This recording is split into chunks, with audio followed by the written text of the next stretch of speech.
नमस्कार, आप देख रहे हैं punjabkesari.com और मैं हूं आपके साथ कोमल पवार। आज हम बात करने वाले हैं हरियाणा की, जहां पर विधानसभा चुनावों के बाद बीजेपी ने जीत की हैट्रिक तो लगा ली है और ऐसे में अब कांग्रेस लगातार अपनी जमीनी सियासत करने में व्यस्त नजर आ रही है। तो अब ऐसे में राहुल गांधी भी लगातार कोशिश कर रहे हैं कि किसी न किसी तरह से हरियाणा में कांग्रेस का संगठन बनाया जाए और जो मैं वर्सेस मैं की लड़ाई छिड़ी हुई है इसको खत्म किया जाए। इसी पर आज हम चर्चा करेंगे कि आखिरकार कब कांग्रेस संगठन विस्तार होगा। इसी पर चर्चा करिए और चर्चा के लिए हमारे साथ हमारे खास मेहमान और रिपोर्टर्स हमारे साथ जुड़ गए हैं। हमारे साथ ज्योति जी जुड़ चुकी हैं और संजय जी जुड़ चुके हैं। सबसे पहला सवाल मेरा ज्योति जी आपसे रहेगा कि क्या इस वक्त विधानसभा चुनावों के बाद मेयर चुनाव हुए, हम सबने देखा, तो कांग्रेस की स्थिति क्या है इस वक्त हरियाणा में? आपको बता दूं कि जिस तरीके से हरियाणा सरकार ने चुनावों से पहले जो निर्णय लिए थे चुनावों के लिए, वो कहीं ना कहीं अब तो पूरे होते नजर आ रहे हैं और उन्हें शुरुआत से विरोधी पार्टी से जो है वो लड़ी हुई है, विजयी हुई है। इसको देखते हुए कांग्रेस की प्रतिक्रिया और लगातार बनती आई थी खिलाड़ियों के समर्थन में वो लगातार खड़े हुए नजर आए थे। लेकिन इस बार हरियाणा सरकार ने खिलाड़ियों के लिए जो नोटिफिकेशन में पूर्ण करके जो है अन्य पार्टियों को जवाब देती हुई नजर आ रही है। कांग्रेस की प्रतिक्रिया यही है कि जो सरकार ने जो वादे किए थे कहीं ना कहीं वो पूरे भी हुए। हालांकि प्रदेश होगा कि जो साउथ है महाकुट होगा वो कहीं ना कहीं कांग्रेस के विरोध में नजर रहे हैं। उनका कहना यही है कि जो खिलाड़ियों के लिए हरियाणा सरकार ने जो किया है वो पहले नहीं कांग्रेस सरकार कर पाई थी और ना ही ये हुड्डा सरकार ने किया था। तो कहीं ना कहीं ये और विवाद भी बनता हुआ नजर आ रहा है, क्योंकि जो परिवारजन है वो सरकार की तारीफ करते नजर आ रहे हैं और दूसरी तरफ ठीक है, है वो कांग्रेस के जो है वो प्रतिनिधि हैं और जो सरकार ने जो किया है वो कहीं ना कहीं कांग्रेस के लिए बनाते ही तो है। ठीक है। संजय जी, कांग्रेस पार्टी में संगठन विस्तार कहाँ हो रहा है? क्योंकि नजर नहीं आ रहा है जमीनी हकीकत पे। अगर हम देखें, आप हमेशा से लोगों से जुड़ते रहे हैं, जनता से बात करते रहे हैं हरियाणा की, तो ये मैं वर्सेस मैं की लड़ाई जो छिड़ी हुई थी वो चुनावों में भी छिड़ी हुई है। कब तक हो जाएगा संगठन का विस्तार? क्या कुछ लिखा पड़ी, कुछ चल रही है बातचीत? जी, जहां तक हमारे जो विश्वसनीय सूत्र हैं और जो कांग्रेस के नेताओं से हम बातचीत कर रहे हैं, हमारे जो ग्राउंड जीरो पर उनसे बातें होती हैं, कांग्रेस के उन नेताओं का कहना है कि बिना नाम लिए कि हमारा नाम मत लीजिएगा, ये गुप्त रखिएगा। कहीं ना कहीं अंदर खाते जो भूपेंद्र सिंह हुड्डा पूर्व मुख्यमंत्री हरियाणा सरकार रहे हैं, उनका जो एक जो रहा है कि अभी मैं और मेरा बेटा हम दोनों ही पार्टी में रहे, तो उस तरीके की जो नीति उनकी रही है कांग्रेस को बैकफुट लाने में, वो बड़ी अहम भूमिका निभाई है विधानसभा चुनाव के अंदर जी। और जो नेताओं का कहना है कि जो बात की जाए कि जिला अध्यक्ष की जो सूची बनाई गई थी, जिला अध्यक्ष भी नहीं बनाए गए थे। बात की जाए जींद के अंदर कांग्रेस पार्टी का कार्यालय ही नहीं है, तो कैसे जो है पार्टी उभरेगी और किस तरीके से जो है सत्ता में आ पाएगी, ये कहना है जो है जींद के जो है स्थानीय जो कार्यकर्ता है, जो नेता लोग हैं, उनका भी कहना है कि जो पार्टी है वो धड़ों में बटी हुई है। कोई रणदीप गुट से जुड़ा है, कोई शैलजा गुट से जुड़ा है, कोई राविंद्रजीत गुट से जुड़ा है।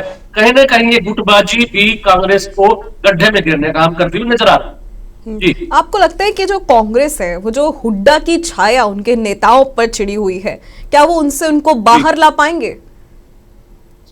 तो मुश्किल है, क्योंकि किरण चौधरी के जाने के बाद ये बड़ा एक जो टूट सी गई है जो है कांग्रेस पार्टी है, तो बड़ी रसूखदार नेता रही है कांग्रेस पार्टी की पहले। अब भाजपा में जाने के बाद और जो है कलह होती नजर आई है कांग्रेस पार्टी के अंदर कि भी और भी जो नेता हो सकता है कि आने वाले समय में 2 दिनों के बाद जो प्रधानमंत्री मोदी की जो रैली होगी हरियाणा के अंदर, उसमें भी कुछ नेताओं का कांग्रेस छोड़ के जाना तय नजर आ रहा है। अंदेशा है कहीं ना कहीं कि कुछ लोग वहां मंच से भी कांग्रेस पार्टी को छोड़कर भाजपा जो है कर सकते हैं। कांग्रेस पार्टी जो है टूटती हुई नजर आ रही है, क्योंकि जो टूटने का जो ये दौर है पार्टी का, वो लगातार विधानसभा चुनावों के बाद से ही है। अगर मैं बात करूं, मेयर चुनाव भी हाल ही में संपन्न हुए थे जहां पर कांग्रेस 0 पे ही आउट हो गई थी। मतलब इतना बड़ा डाउनफॉल जो कह सकते हैं पार्टी का, वो हमें लगातार देखने को मिला। और आपने यहाँ पर बहुत अच्छी बात कही कि जिला अध्यक्ष भी नहीं चुन पाएंगे, मतलब रार की स्थिति और अंदरूनी कलह इतनी बढ़ चुकी है, ना तो नेता प्रतिपक्ष का कुछ अभी तक तस्वीर साफ हो पाई है, ना ही जिला अध्यक्ष की साफ हो पाई है। ज्योति, इस पर क्या कहेंगी? वही बात है कि कांग्रेस की जो अंदरूनी फूट है, कांग्रेस अंदर से एकजुट नहीं है कि बाहर से जो है एकजुट होने का जो दिखावा कर रही है। ठीक है। कहीं ना कहीं कांग्रेस की जो अंतर कलह है वो उसको ले डूबी है, और नहीं लगता कि आने वाले 5 साल बाद जो चुनाव होंगे विधानसभा में, कहीं ना कहीं नहीं लगता कि उनमें भी कांग्रेस एकजुट हो पाएगी। ठीक है, ज्योति जी। जैसे मेरे साथी पत्रकार ने कहा कि कांग्रेस में फूट है, कहीं ना कहीं ये सच्चाई भी है, क्योंकि कांग्रेस खुद अपने ही दुश्मन नजर आती है, क्योंकि ना तो समय पर फैसले ले पाती है, ना ही साथी पत्रकार ने कहा अभी जिलाध्यक्ष भी नहीं चुन पाई है। जैसे यहाँ पलवल होड़ विधानसभा है और होड़ विधानसभा है, और वहाँ से प्रदेश अध्यक्ष कांग्रेस के जो थे उदय भान चौधरी, उनको भी जो है भाजपा के जो विधायक मौजूद है, उन्होंने और कुछ ही मतों से जो है वो हराया था, लेकिन सत्तावर नेता रहे थे चौधरी उदय भान, प्रदेश अध्यक्ष भी है कांग्रेस के। तो ये हार ही और साबित करती है कि कहीं ना कहीं कांग्रेस में जो फूट है, कांग्रेस खुद भी अपनी दुश्मन रही है और है भी। ठीक है संजय जी, जिम्मेदारी अगर मैं बात करूं तो लोकसभा चुनाव में थोड़ा सा पीछे जाते हैं। लोकसभा चुनावों में 5 सीटें कांग्रेस ने अपने दम पे जीती माना गया। विधानसभा चुनावों में सीटों का जो आंकड़ा है और जो वोट परसेंटेज है वो कहीं ना कहीं घटा है, लेकिन उनके खाते में अभी भी 37 सीटें हैं, यानी कि अभी भी नेतृत्व जो है कंधे से कंधा वाला तो नहीं है। फिर भी कांटे की टक्कर तो विधानसभा चुनावों में भी कांग्रेस ने दी। तो ऐसे में कांग्रेस के जो पार्टी है, लोगों का विश्वास है उनके साथ, क्योंकि आप लोग जनता से जुड़े हुए हैं और 37 सीटें लाने का मतलब है कि अभी भी कहीं ना कहीं कांग्रेस पर जो विश्वास है जनता का वो बरकरार है। मैं आपकी बात से सहमत हूं कि जनता का विश्वास जो है बरकरार, लेकिन कहीं ना कहीं होता है ना कि एक अनार 100 बीमार। कांग्रेस में बात की जाए तो कार्यकर्ता ही इतने हैं कि वो अपने आप को प्रत्याशी मान बैठते हैं, और जो कुछ लेवल के जो नेता लोग हैं तो टिकट वितरण में भी जिनका थोड़ा बहुत सहयोग होता है, वो थपकी लगा देते हैं कि अब की बार तेरी टिकट पक्की है और अब की बार तेरी टिकट पक्की है। वो एक ही हल्के से कई कार्यकर्ताओं के जो है पीठ पर थप्पड़ी मार देते हैं कि तेरी टिकट पक्की है, उस तरीके से किसी एक को टिकट दे दी जाती है, तो बाद में जो बाकी जो होते हैं वो जिसको टिकट मिलती है उसकी भी लैग पुलिंग करने का काम करते हुए नजर आते हैं। कहीं ना कहीं कांग्रेस के नीचे खींचने का, नीचे का रुतबा लाने का काम करते हुए नजर आते हैं। ये बड़ी अजीब स्थिति कांग्रेस में। ठीक है, लेकिन जो है लेवल बराबर का हो। ठीक है, लेकिन राहुल गांधी जो नेता प्रतिपक्ष हैं इस वक्त देश के, तो ये बात तो उन तक भी पहुंची होगी और राहुल गांधी भी जानते हैं कि कहीं ना कहीं कांग्रेस पार्टी को हुड्डा छाया से लाने की सख्त जरूरत है। तो क्या इसको लेकर पार्टी में कोई चिंतन गहन चल रहा है या नहीं? बिल्कुल, हरियाणा में बोला जाता है कि कांग्रेस ही हुड्डा है और हुड्डा ही कांग्रेस है।